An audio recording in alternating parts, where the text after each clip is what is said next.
decir. Vaya.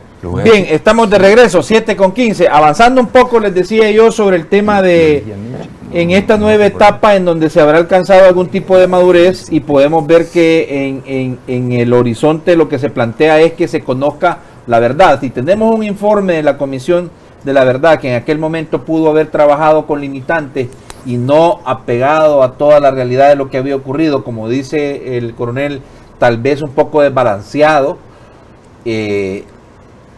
algo pues por supuesto que no le gusta a Benjamín, porque hay que hablar, dice, de calidad o de cantidad en el desbalance, ¿verdad? Pero bueno, hay que decirlo, hay informes sobre de documentación que están en resguardo del FMLN. Ya me adelantó. Te pregunto, es una pregunta. Te pregunto. ¿A dónde están? ¿Y a dónde están? Yo quiero aclarar varias cosas. Son 32 casos que publicó la Comisión de la Verdad. Grandes casos. De 22.000 denuncias que muchas de ellas, la mayoría, fueron de fuentes secundarias, ¿verdad? O sea, ONGs o información periodística. Totalmente de acuerdo. Por eso publicaron solo 32 casos, que eran los que estaban más sustentados porque había investigación. Y yo por eso siempre insisto de que se abran los expedientes que están ahí en la Comisión, en Naciones Unidas, en la sede de Nueva York, ¿verdad? En los archivos de Naciones Unidas. ¿Por qué? Porque, y no digo que se abran así para que se conozcan y que aparezcan en todos los periódicos, no, que se abran para la investigación de la Fiscalía General de la República para que busque pistas, indicios para la investigación de casos que deberían de ser ejemplarizantes, insisto, según el acuerdo de Chapultepec. Entonces son 32 casos. Ahí no está el de mi prima, ni el de mi tío, ni el de Julio Orbelina Pérez, ni el de otros más, ni el de la señorita Casanova, ¿verdad? Porque tiene razón el coronel, la acribillaron así, sacando el carro de su casa, creyendo que era el coronel el que iba manejando, ¿verdad? Y le asesinaron a ella. Iba a la altura de la Torre Democracia. No era esa, no. La versión que yo tenía. Sí. Bueno, pero donde fuera, pero creían que era el coronel, como también creían que era el rector de la UES, el Félix Antonio Ulloa. Carlos Alfaro Castillo fue frente a la entrada de la Facultad de Odontología, ¿verdad? O sea, masacrado también, masacrado por las Fuerzas Populares de Liberación. Y el rector Félix Antonio Ulloa creían que él iba manejando y lo iba manejando, él manejaba siempre su vehículo. Cuando lo asesinaron, no lo iba manejando él, sino que iba manejando el motorista. Él iba atrás, ¿verdad? Y al motorista le metieron como 40 balazos también. Él se murió, el ingeniero Félix Antonio Ulloa, papá del actual vicepresidente, murió de un balazo, a él le cayó un balazo en el tobillo, ¿verdad? Y parece que otro por aquí, por la mandíbula. Y murió por una mala praxis en la policlínica salvadoreña. Así se llamaba el hospital. Pero lo que quiero decir es que estos 32 casos están más sustentados. No es desbalanceado en cantidad. Son casi la misma cantidad de casos. ¿Para ambos bandos? Para ambos bandos, sí. Y si ustedes agarran el informe público del caso de la Zona Rosa, que es atribuido al FMLN, al Partido Revolucionario de los Trabajadores Centroamericanos, tiene más o menos la misma cantidad de páginas que el caso de la masacre de la UCA, ¿verdad? Pero es el informe público. Hay que ver los expedientes, donde está, a mí me decía Reinaldo Figueredo, ¿verdad?, que el caso de la UCA, que es el que más conozco yo, el de la masacre de la UCA, porque lo trabajé durante 22 años, en el informe de la Comisión de la Verdad tendrá unas 8 o 10 páginas, ¿verdad?, en el público. En el expediente hay como 300 páginas de investigación. Eso es lo que hay que conocer. Pero bueno, fuera de eso, aclarando eso, o sea, buscar la verdad no es por el morbo, ¿verdad?, de decir estos fueron criminales y estos no. Además, yo no vengo aquí a discutir cómo estaríamos si hubiera triunfado la guerra con el FMLN, ¿verdad? Y el modelo socialista que ha fracasado en un montón de lados, igual que el capitalismo salvaje.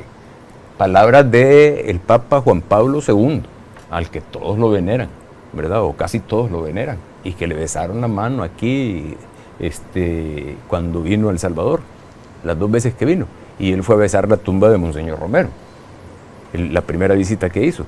Habla del capitalismo salvaje, O sea, ambos modelos son fracasados pensando en el bien común. ¿Y tú crees que hemos alcanzado la madurez suficiente como para poder sincerarnos? Porque vaya, ¿cómo nos encontramos en este momento? Y ahí confirmanos tú, ¿verdad? Un decreto ejecutivo para desclasificar los archivos de las Fuerzas Armadas que fue firmado justamente antes de que terminara el periodo para el que fue electo el presidente Salvador Sánchez Serén. ¿Eso es verdad? A eso me iba a referir. Pero vaya, insisto, no es cuestión de la verdad por el morbo de decir vos fuiste criminal y yo no, y yo fui bueno, vos fuiste malo. O vos fuiste menos sí, malo que yo. O menos malo que yo, vos mataste más que yo, ¿verdad? O sea, no es eso.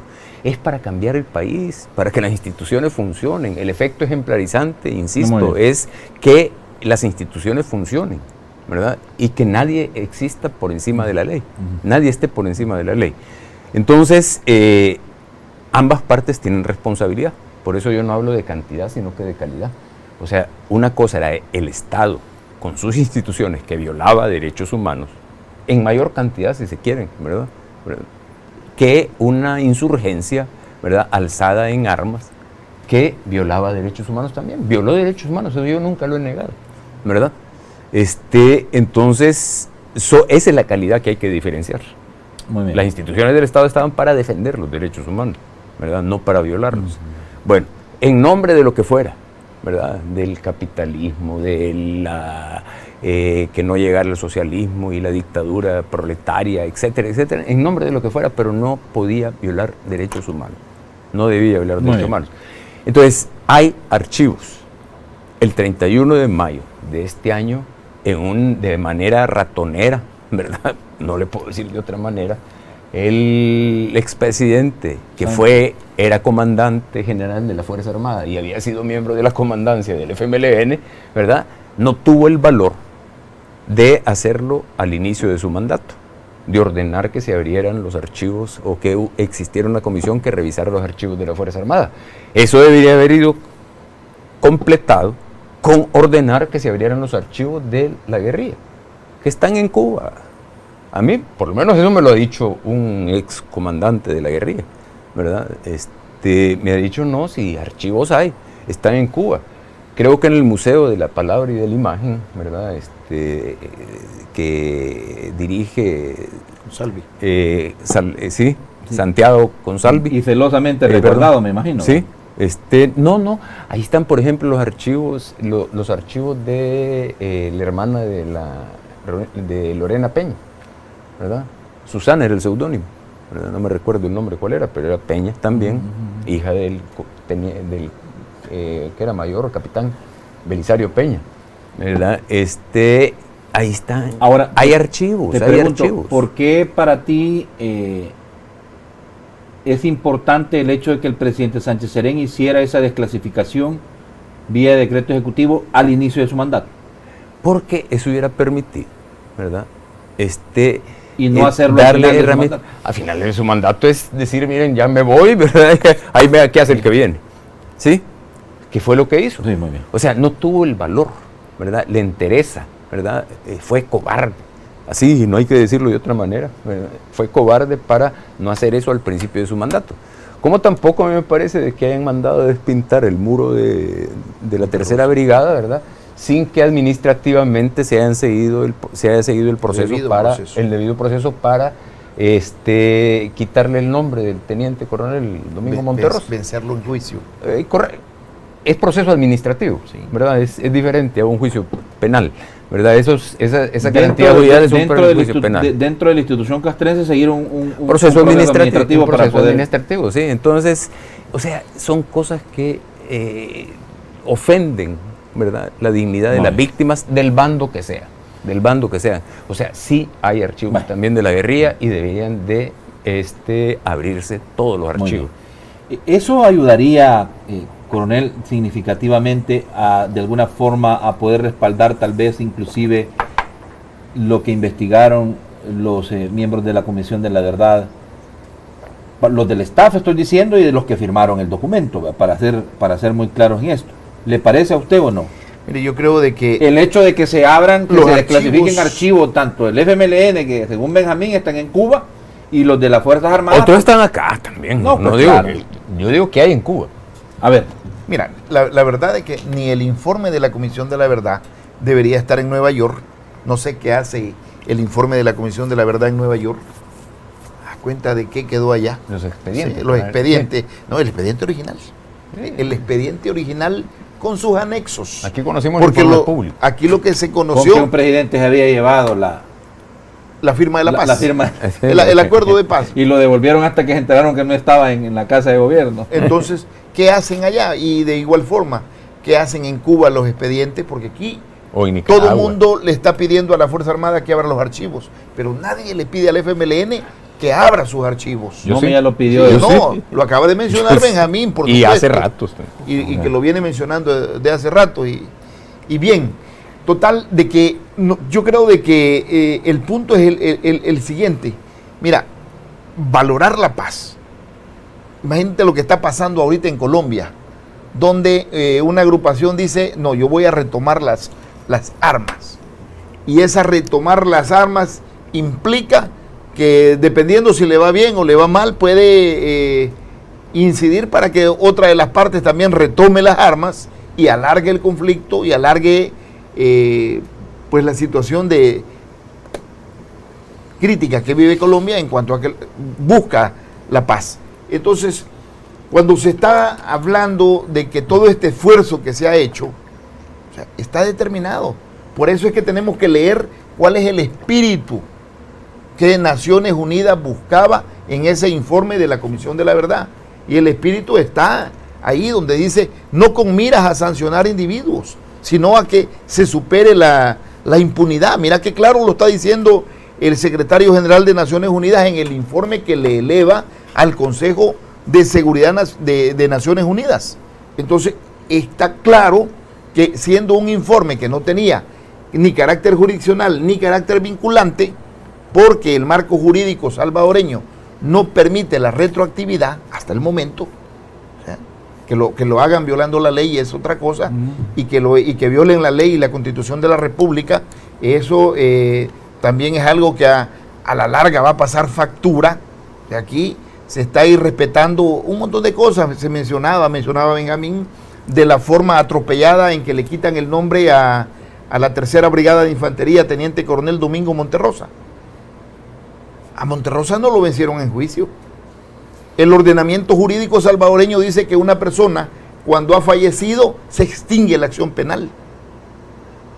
Y si en el caso de él no ha sido escuchado, oído y vencido en juicio, o sea, hay un juicio que se está desarrollando en este momento en San Francisco Gotera, donde aparece él mencionado, por ser el comandante del batallón Atlacat, aunque, y esto el juez lo desconoce porque no ha permitido que peritos militares le expliquen cuál es la cadena de mando que se sigue dentro de una institución armada, cuál es la jerarquía, cuál es el orden de precedencia que se tiene.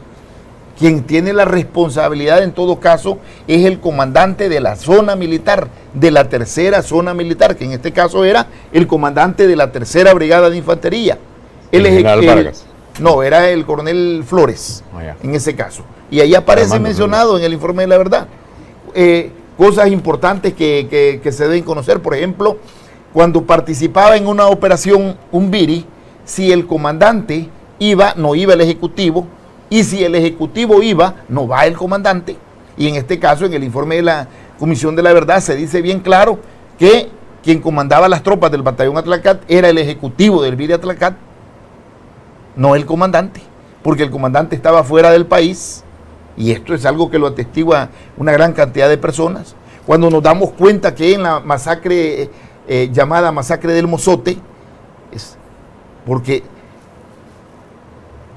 el Departamento de Estado de los Estados Unidos dice que allí lo que hubo es un combate de 4 horas de duración, o sea, y en un combate, y no solamente lo dice el Departamento de Estado, lo dice también el informe de la Comisión de la Verdad, del cual hace mención también Benjamín.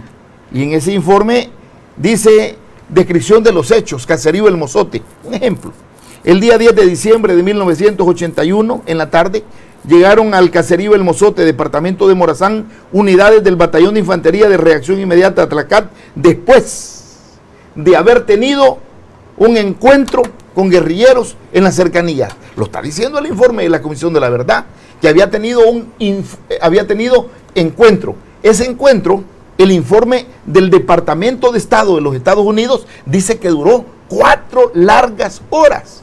Y cuando nosotros vemos en la ruta que está hacia el Mozote, lo que se encuentra es la guacamaya.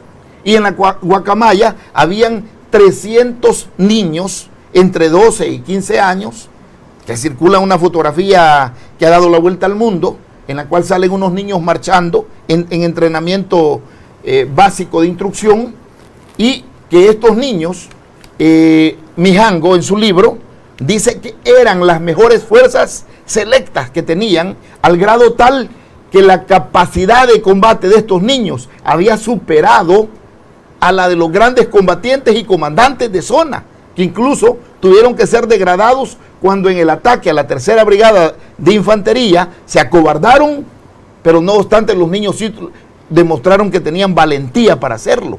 Entonces, cuando tenemos toda esta articulación de los hechos, hay que ir a ver. Por eso es que es importante que se conozcan todos los anexos del informe de la Comisión de la Verdad, para ver quién proporcionó todas estas partes. Ajá, pero... O sea, qué parte está interesada en que la verdad sea sesgada. Porque también el informe de Estados Unidos dice bien claro, o sea, que hay mucho alegato especial, dice. Por ejemplo, dice, la Oficina de Tutela Legal del Arzobispado, a menudo citada por la prensa y las organizaciones de derechos humanos internacionales, nunca enumera víctimas de la violencia de la guerrilla terrorista por la parte de la izquierda. Eso te está dando algo, que cuando se venga al final a conformar, esto es acá, pero cuando se venga al final a establecer quién violó los derechos humanos, qué cantidad de derechos humanos, qué tipo de derechos humanos se violaron, cuál es el ordenamiento interno que se va a seguir en este caso, es que tenemos esta situación compleja en la cual, violando la Constitución de la República, se deroga el informe, se deroga la ley de amnistía, violando la Constitución de la República, violando la ley de procedimientos constitucionales, violando los procedimientos que tiene que seguir la Sala de lo Constitucional. Derogaron la ley de amnistía, y eso está probado y demostrado, porque al Instituto de Acceso a la Información Pública se le pidió los informes de que a qué horas tenían que estar tales magistrados, incluyendo los que se habían excusado, que no iban a conocer el caso y que posteriormente aparecen firmando, incluyendo que a la Asamblea Legislativa se le manda un informe y posteriormente se le está diciendo, disculpe, este viene firmado por alguien que no tenía que firmar. Todo eso lo conocemos. Cuando todo esto llega, entonces podemos nosotros concluir que es importante, muy importante para nuestro país superar esta etapa. Ojalá que tuviésemos nosotros ese golpe de suerte de que cada quien reconociese en que se equivocó en ese periodo oscuro de la guerra. Bueno, y superar esa etapa pasa por la aprobación de una nueva ley de reconciliación. Ese es el planteamiento que vamos a tratar de responder al regresar de la pausa.